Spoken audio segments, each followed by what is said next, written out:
السلام عليكم، ايه الاخبار؟ واهلا بيك في اول درس من فيديوهات المراجعه النهائيه لتانية اعدادي. بالمناسبه فيديوهات المراجعه دي كلها هتبقى عباره عن 6 فيديوهات. في كل فيديو هنشرح يونت كامل، هنشرح الجرامر واللانجوج نوتس وكمان الفوكابلري، وبعد ما نخلصهم ان شاء الله نحل عليهم اسئله كمان. قبل ما نبدا، لو انت مش مشترك في القناه انزل واعمل اشتراك واعمل لايك، وما تنساش تعمل شير للفيديو مع اصحابك. انا مستر احمد وجاي ابسط لك منهج الانجليش بتاعك. يلا بينا. Audio Jungle. أبطال تانية إعدادي ويلكم باك.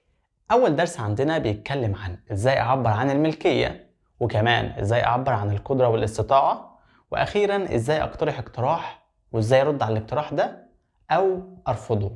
طيب هنمسك أول حاجة كده بالراحة خالص. إزاي أعبر عن الملكية؟ إزاي أقول أنا أمتلك أو هو يمتلك؟ بنستخدم في الحالة دي حاجة اسمها have got و has got. طيب دي مع إيه ودي مع إيه؟ خد بالك ان ده تعبير على بعضه، مش لوحدها، مش هاف وهاز لوحدها وجت لوحدها، لا هو تعبير على بعضه اسمه هاف جت او هاز جت. طيب هاف بتيجي مع ضماير الجمع، يعني وي ويو وذي واي اسم جمع باخد معاهم هاف. طبعا معاهم ايه؟ اي وي ويو وذي واي اسم جمع باخد معاهم هاف جت، وي هي وشي وات واي اسم مفرد باخد معاهم هاز جت. والتعبير ده كله على بعضه بمعنى يمتلك. مثال: They have got a car، يعني هم يمتلكون سيارة. بص هنا they من ضمير الجمع، عشان كده خدت معاها have got. طيب بص الجملة اللي جاية، he يعني هو، وهي من الحاجات اللي بتاخد has، وبالتالي هقول he has got a car. خدت معاها has got. يبقى لحد دلوقتي كده يمتلك يعني have got مع الجمع و has got مع المفرد. طيب لو عايز اقول لا يمتلك هستخدم ايه؟ قلت لك قبل كده ان النفي ده ما هو الا فعل مساعد وجنبه كلمة not. طب ما انا عندي have و has هنا افعال مساعدة، وبالتالي هلزق فيهم كلمة not تبقى haven't و hasn't، وبعدين طبعا ايه؟ got. لو عايز انفي اول جملة دي واقول هم لا يمتلكون سيارة هقول they haven't got a car. طيب لو عايز انفي الجملة التانية هقول he hasn't got a car. يبقى كده خدنا التكوين والنفي. اخيرا السؤال، لو عايز اسال سؤال مثلا بيقول هنا yes he has got a car، وعايز اسال سؤال بمعنى هل، طبعا طالما اجابته yes او no اكيد السؤال ده يبقى بمعنى هل وبيبدا بفعل مساعد، وهنبقى نعمل حلقه مخصصه او حلقه مفرده لتكوين السؤال. طيب هنا هنعمل ايه؟ هنحذف الاجابه دي اول حاجه. طيب بعد كده انا عندي ان هاز هنا فعل مساعد، وبالتالي هعمل بينه وبين الفاعل مقص، هيبقى بالشكل ده كده اهو. هتبقى لو عايز اسال سؤال بمعنى هل هو يمتلك سياره هقول هقدم هاز على الفاعل، هقول هاز he got a car. هل هو يمتلك سياره؟ طب لو عايز اعمل اللي فوقيها نفس الكلام، هقدم have على they، وبالتالي هتبقى have they got a car. طب لو عايز اجاوب على السؤال اللي بيبدأ بفعل مساعد هجاوب عليه ازاي؟ بحط yes او no، وبعد كده بعمل مقص بين اول كلمتين اهو، يبقى yes they have او no they haven't. بس يا سيدي دي اول حاجه ازاي اعبر عن الملكيه. طيب تاني حاجه ازاي اعبر عن القدره والاستطاعه؟ بنستخدم في الحاله دي حاجه اسمها كان. وكان من جمالها انها بيجي قبلها الفاعل، سواء مفرد سواء جمع، اي حاجه هاتها قبل كان، وهات بعد كان الفعل في المصدر اللي هو الفعل بدون اضافات. طيب اديني مثال. هقول لك احنا قلنا اي فاعل بياخد كان، هنقول I can climb ده فعل في المصدر، تمام؟ climb a tree، I can climb a tree، أنا أستطيع أن أتسلق الشجرة. طب بص المثال الثاني، أحمد كان play well، أحمد يستطيع أن يلعب جيدا. طيب لو عايز أقول لا يستطيع، احنا لسه قايلين نفي، يبقى فعل مساعد وجنبه كلمة not. طيب مكان هنا فعل مساعد يبقى أنا أقدر أحط لها not، يبقى can't معناها لا يستطيع، لا يستطيع. وبرضه طبعا بيجي بعدها ايه؟ الفعل في المصدر. لو عايز في اول جمله هقول I can't climb a tree. يعني أنا لا أستطيع أن أتسلق الشجرة. والجملة التانية لو عايز أنفيها أقول أحمد can't play well. أحمد مش قادر يلعب جيدا. طيب لو عايز أسأل سؤال، نفترض إن هنا كده فيه يس قبل أحمد كده فيه يس، بعمل إيه؟ بحذف الإجابة، وطالما في فعل مساعد بقدمه على الفاعل، بعمل مقص بينه وبين الفاعل. يعني هتبقى كان أحمد بلاي well. هل يستطيع أحمد أن يلعب جيدا؟ ولو أنت عايز تجاوب على السؤال ده زي ما قلنا ده سؤال بمعنى هل، يبقى الإجابة عليه يا إما بيس يا إما بنو، واعمل مقص بين أول كلمتين، يبقى يس يا إما أقول he can أو أحمد كان، أو no he can't. أخيرا كان كمان بتستخدم لطلب شيء ما. يعني لو عايز أقول لك مثلا ممكن تجيب لي مية، هقول لك can you give، بيجي طبعا برضو بعدها المصدر can you give me some water. ممكن تجيب لي بعض المية. أو can I have some water. لو أنت طبعا موافق على الطلب اللي أنا طلبته منك ده هتقول of course أو sure. of course. طيب لو أنت مش عايز تجيب لي الحاجة دي هتقول لي no I can't.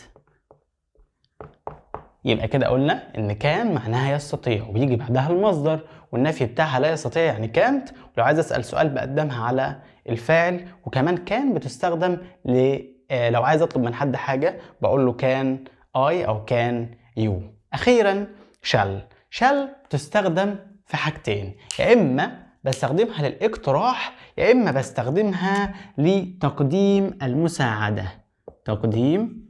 المساعدة. طيب لو أنا عايز أستخدمها للاقتراح بجيب بعدها وي وبعدها المصدر. يعني أقول لك مثلا لو عايز أقول لك يلا بينا نلعب، إيه رأيك نلعب؟ أقول لك shall we play a game؟ ممكن نلعب لعبة؟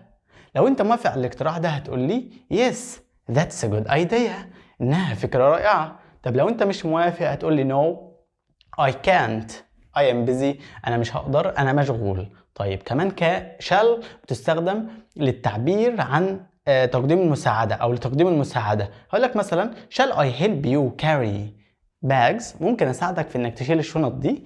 shall I وبعدها المصدر هي shall I help you carry bags؟ ممكن أساعدك في إنك تشيل الشنط. لو أنت موافق وهتخليني أساعدك هتقول لي that's so kind of you، يعني هذا لطف منك. طب لو أنت تقدر تعمل الحاجة دي لوحدك هتقول لي thanks شكرا I can do it myself، أنا أقدر أعمل الحاجة دي لوحدي. يبقى يا إما هقول that's so kind of you يعني هذا لطف منك لو أنت عايز يعمل الحاجة دي معاك. لو أنت خلاص تقدر تعملها لوحدك هتقول له thanks I can do it myself. يبقى كده قلنا إن shall بتستخدم للاقتراح shall we وتقديم المساعدة كمان، وفي الحالتين بيجي بعدها الفعل أو الفعل اللي بعدها بيبقى فعل في المصدر. هسيب لك البورد دلوقتي عشان لو عايز تاخد سكرين وهنرجع نكمل مع الدرس التاني.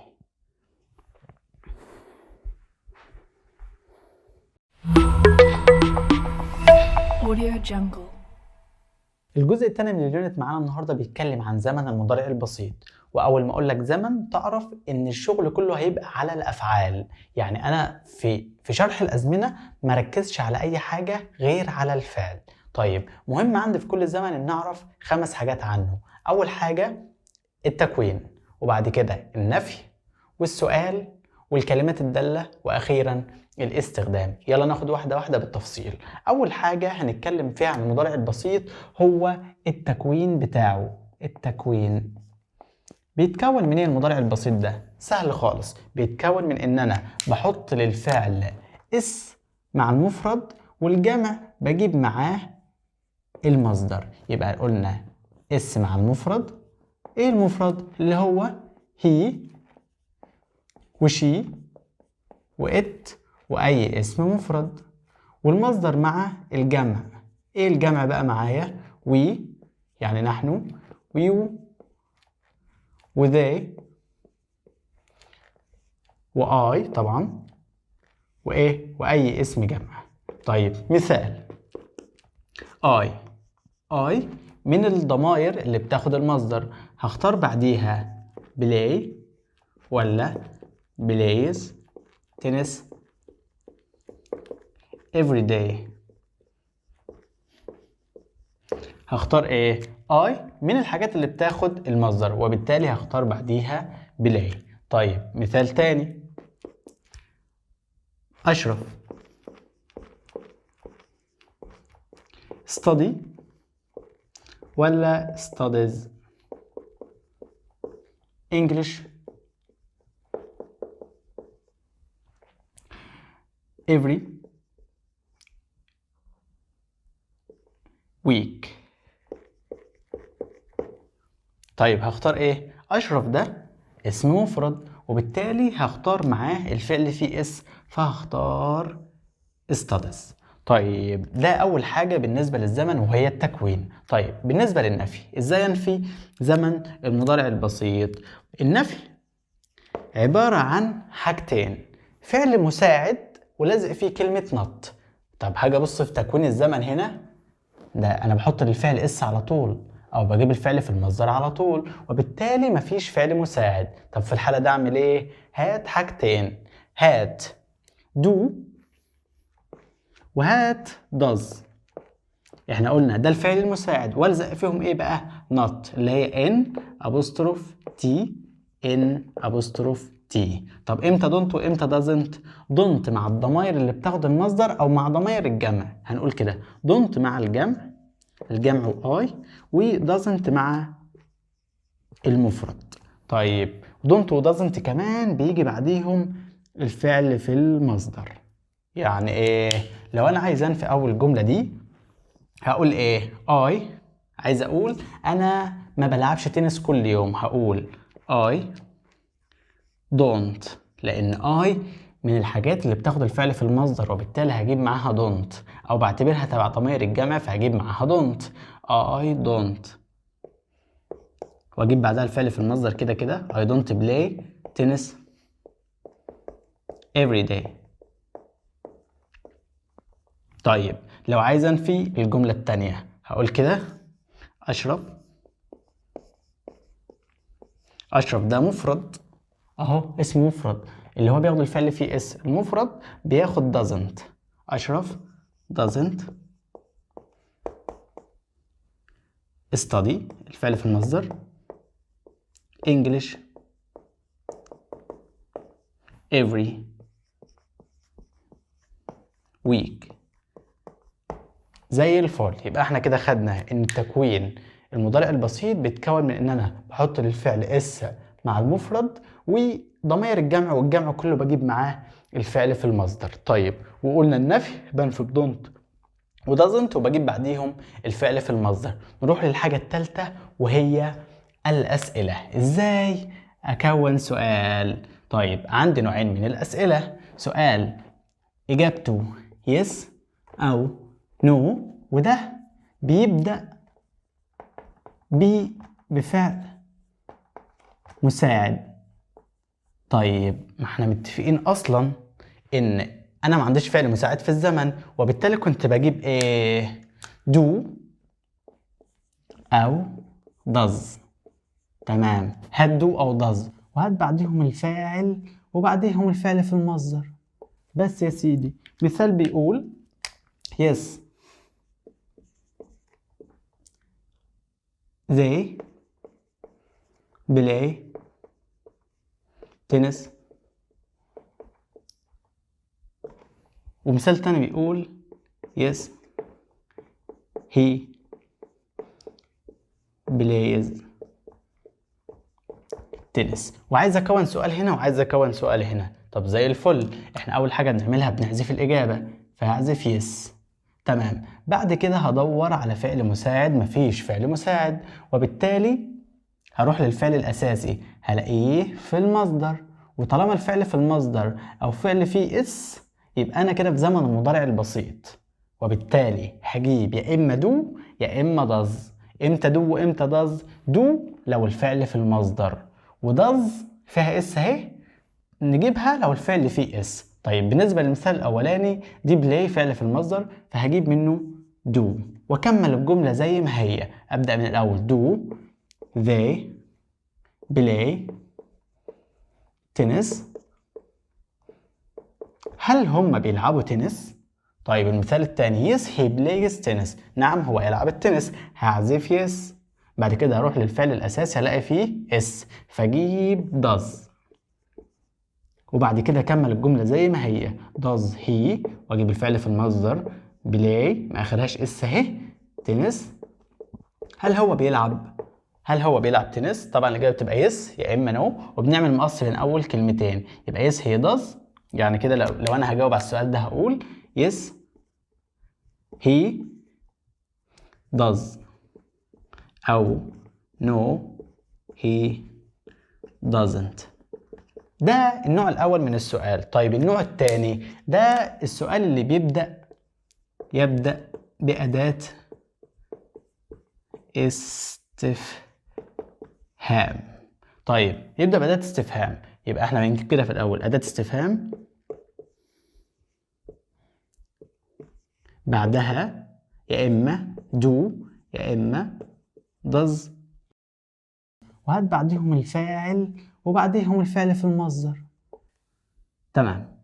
طيب عايز مثال، هقول لك they go to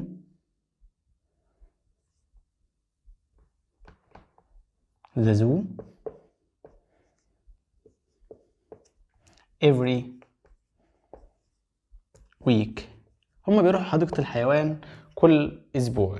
وعايز أسأل سؤال هنا، هسأل سؤال إزاي؟ طبعا مش بادئ بيس ولا نو علشان أجيب الفعل المساعد في الأول، وبالتالي هدور على حاجة أسأل عنها. هنا ممكن أسأل عن المكان اللي هي the zoo، وممكن أسأل عن الوقت اللي هو every week، ولنفترض إن إحنا نسأل عن the zoo اللي هو المكان. هعزف the zoo.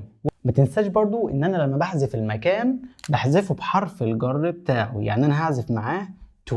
بعد كده أبدأ بأداة استفهام مناسبة بسأل عن المكان بوير.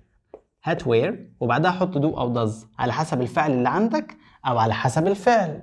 يعني لو الفعل اللي عندك في المصدر هات دو، لو الفعل فيه اس هات does. طب ازاي على حسب الفاعل؟ لو فاعل جمع هات دو، ولو فاعل مفرد هات does. ولنفترض ان احنا ناخد على حسب الفاعل، زي ده فاعل جمع وبالتالي هناخد معاه do where do، وابدأ الجملة من أولها لحد الآخر. where do they go every week. هما بيروحوا فين كل أسبوع. نعيد السؤال بسرعة تاني. قلنا عندنا نوعين من الأسئلة، سؤال إجابته yes أو no، وده بمعنى هل وبيبدأ بفعل مساعد. تمام. طيب ما أنا عنديش هنا فعل مساعد فبجيب do أو does.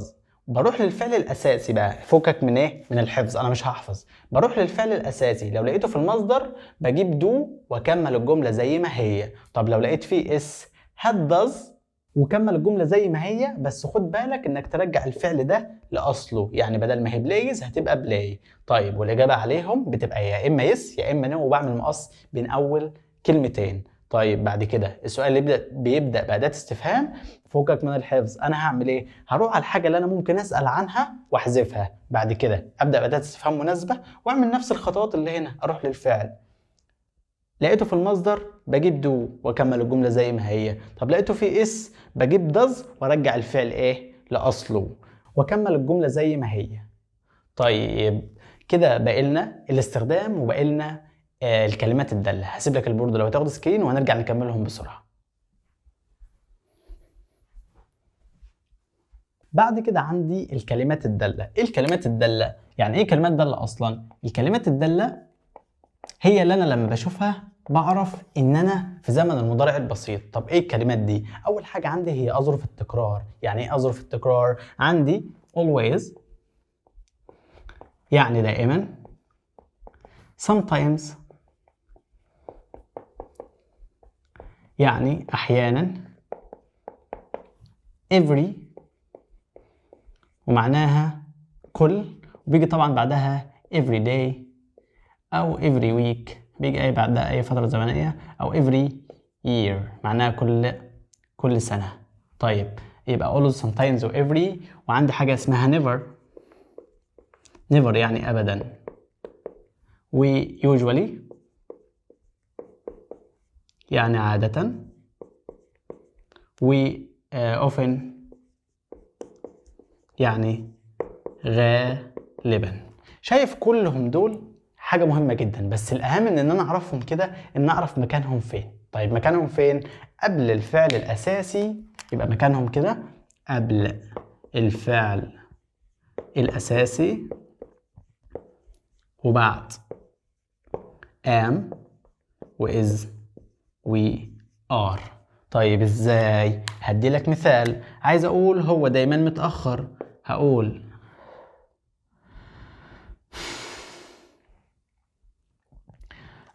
هو دايما متأخر، هقول he.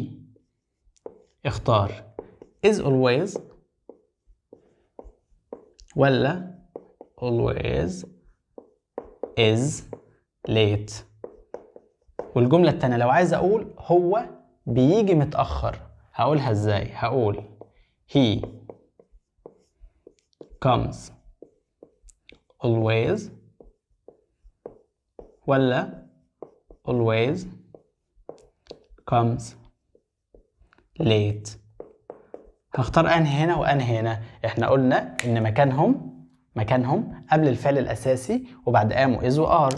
طيب ما دي is، وبالتالي هو لازم يجي بعدهم، يعني الحاجات دي لازم تيجي بعد am و is و are. طيب ما هي is اهي، هل هخلي always بعدها ولا قبلها؟ لا، احنا قلنا بعد am و is و are، وبالتالي هختار is always.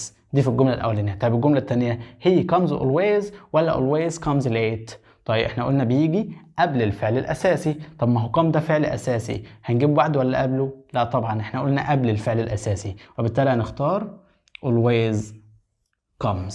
ده بالنسبة للكلمات الدالة على الزمن. بالمناسبة أظرف التكرار دي بتستخدم للإجابة.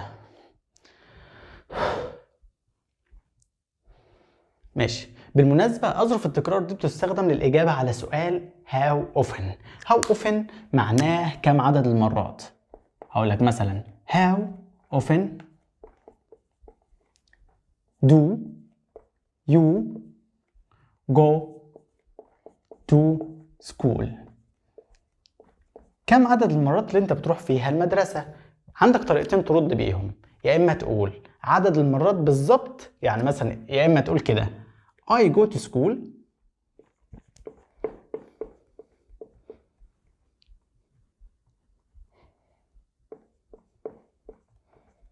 مثلا twice a week، أو 3 times، أو هتقول مثلا كده I go to school 3 times a week، بروح 3 مرات في الأسبوع. يا إما ترد تجاوب بأظرف التكرار. يعني مثلا لو أنت بتروح كل يوم هتقول I always go to school.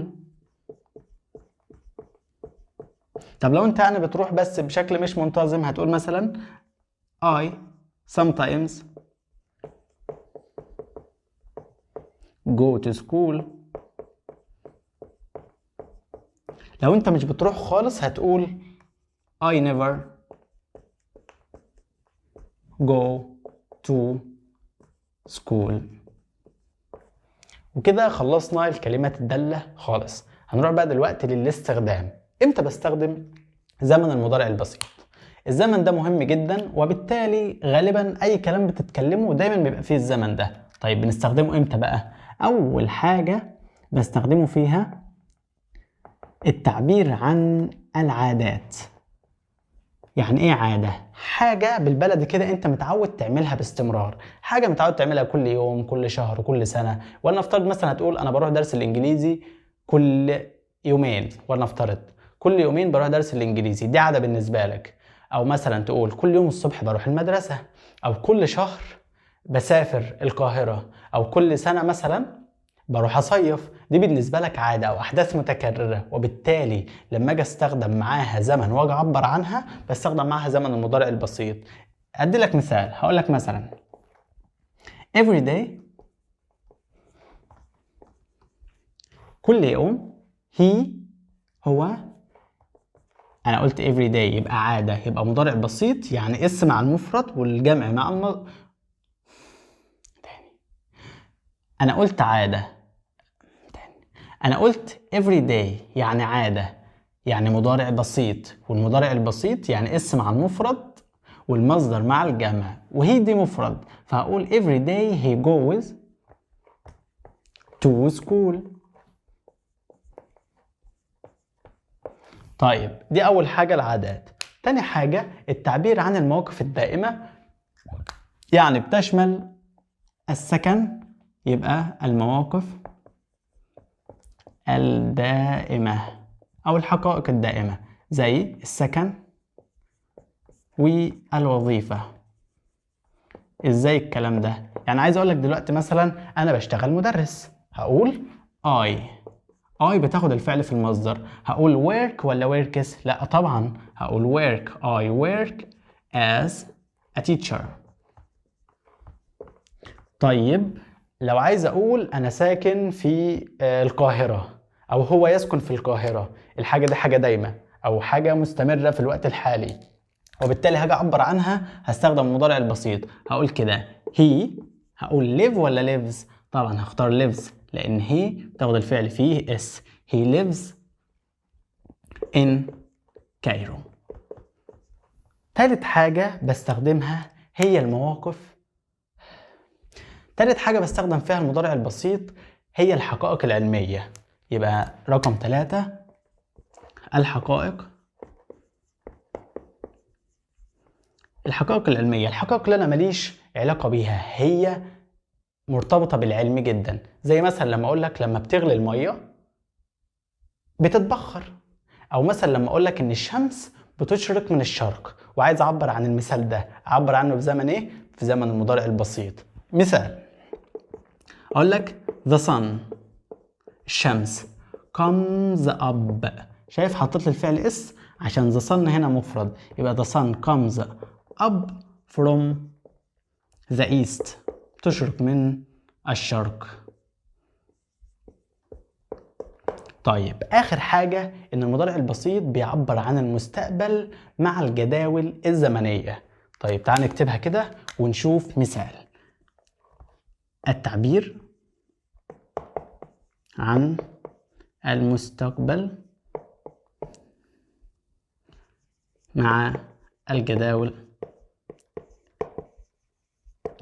الزمنية. يعني ايه جدول زمني؟ عندك مثلا مواعيد الطائرات والقطارات والمدارس والحاجات اللي انا ماليش علاقة في مواعيدها بعتبرها جدول زمني. مواعيد الحصص، عندك مثلا مواعيد المباريات، كل ده جداول زمنية، وبالتالي بستخدم معاها زمن المضارع البسيط. لما اقول لك مثال كده the train،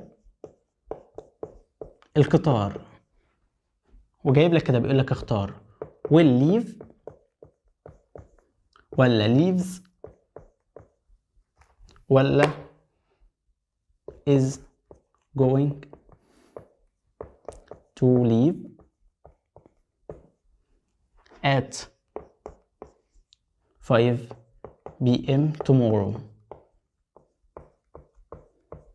اي حد هيبص للجمله دي هيقول tomorrow دي مستقبل، لا اما هختار will والمصدر او is going to والمصدر.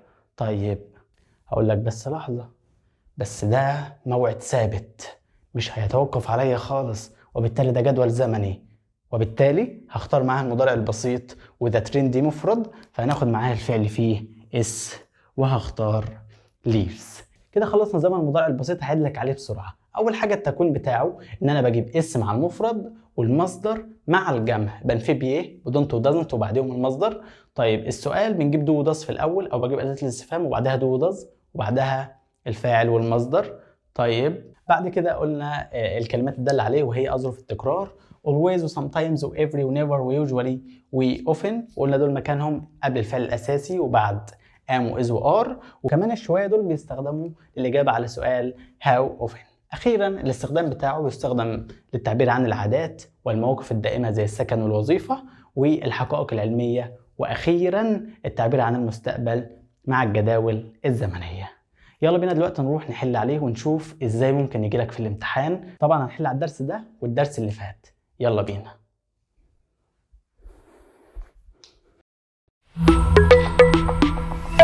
Audio Jungle.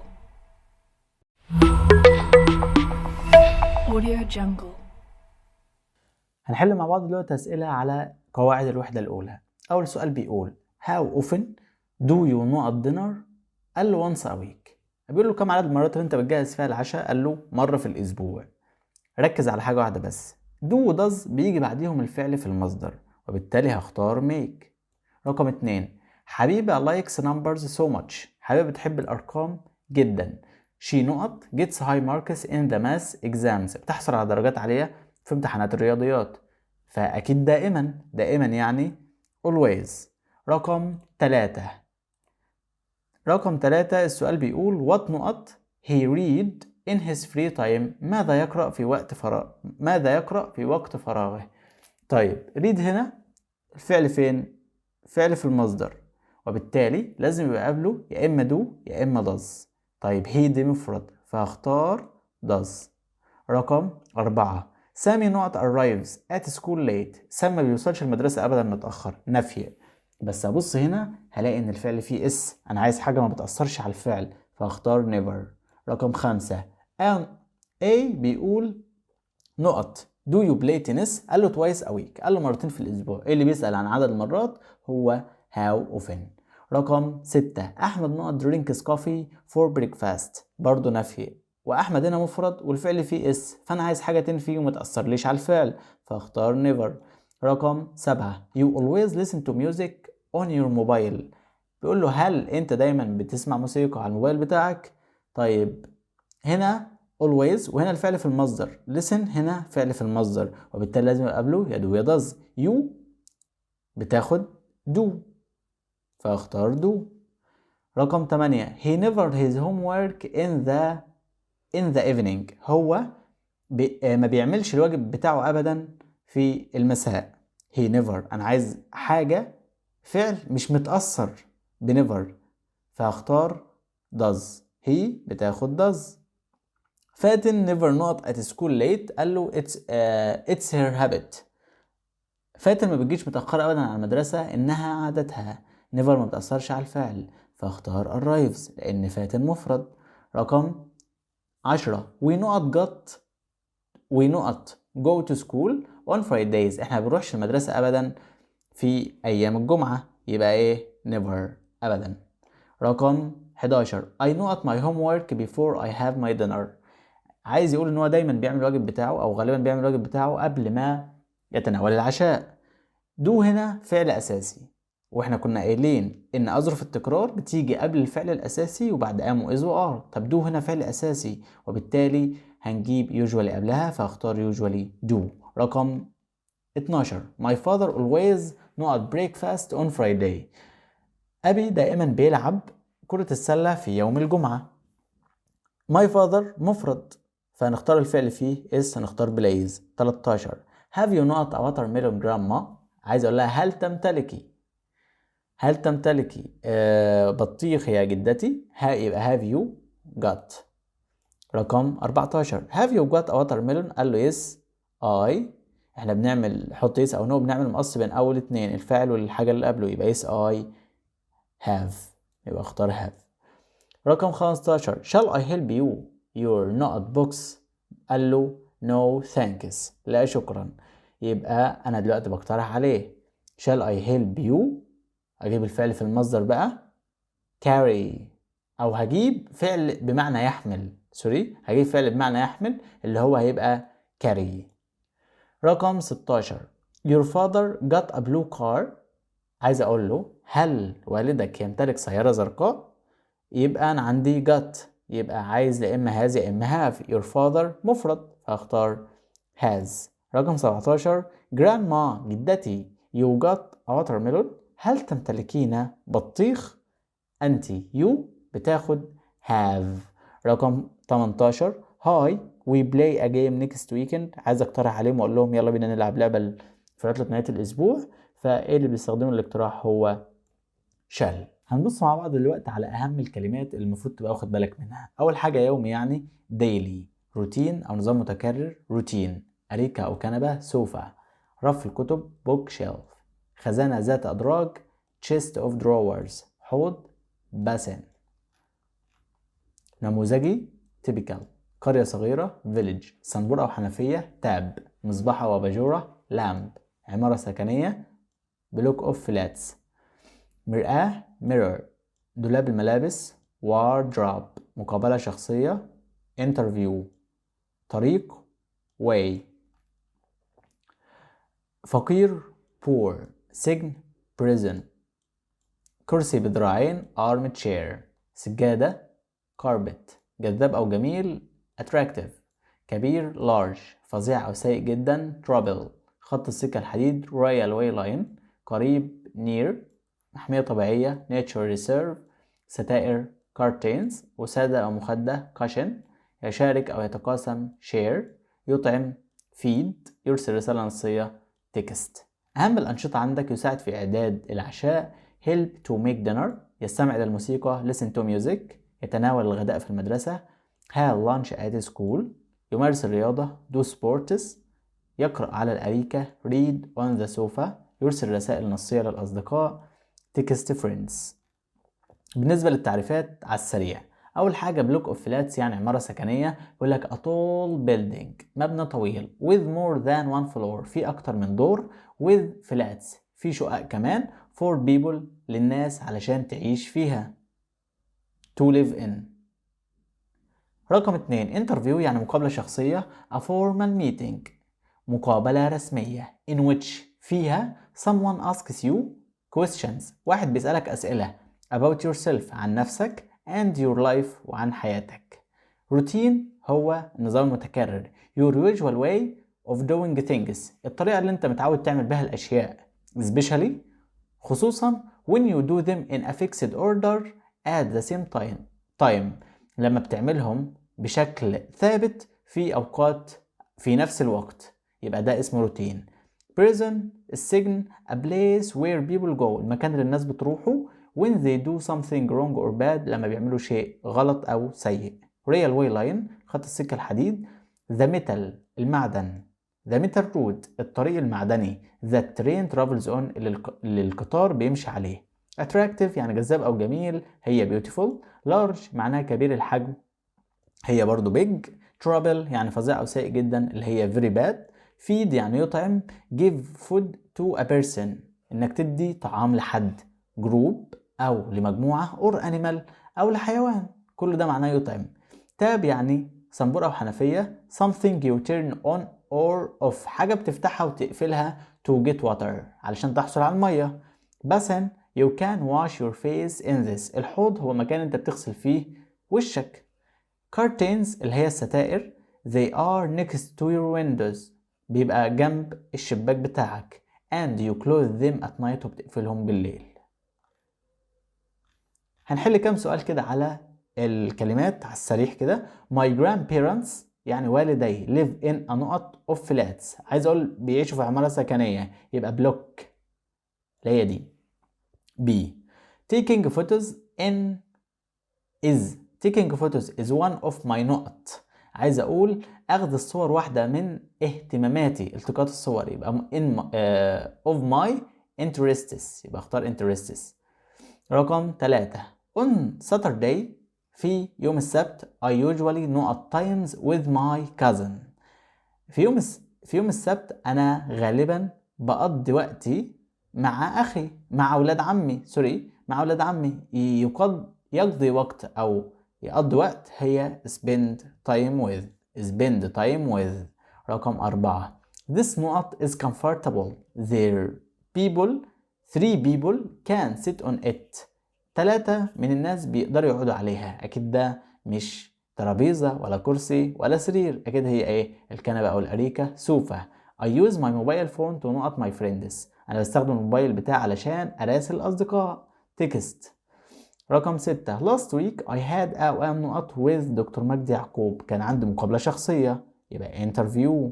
رقم 7 we do the same thing every day. احنا بنعمل الحاجة كل يوم. when we are on holiday لما بنبقى في اجازة. because my family like to have a نقط. يبقى لان عيلتي بتحب ايه؟ الروتين. الروتين. رقم 8. can you نقط my mother for me. can you text. يبقى اقول له ممكن تكلم لي مامتي. رقم 9. come and sit on this نقط. 4 people can sit on it. 4 من الناس يقدروا يقعدوا عليها. كنا قايلين برضو ان هي ايه؟ سوفا. رقم 10. which sports do you like to نقط. بيقول له اي رياضة تحب ان تلعب.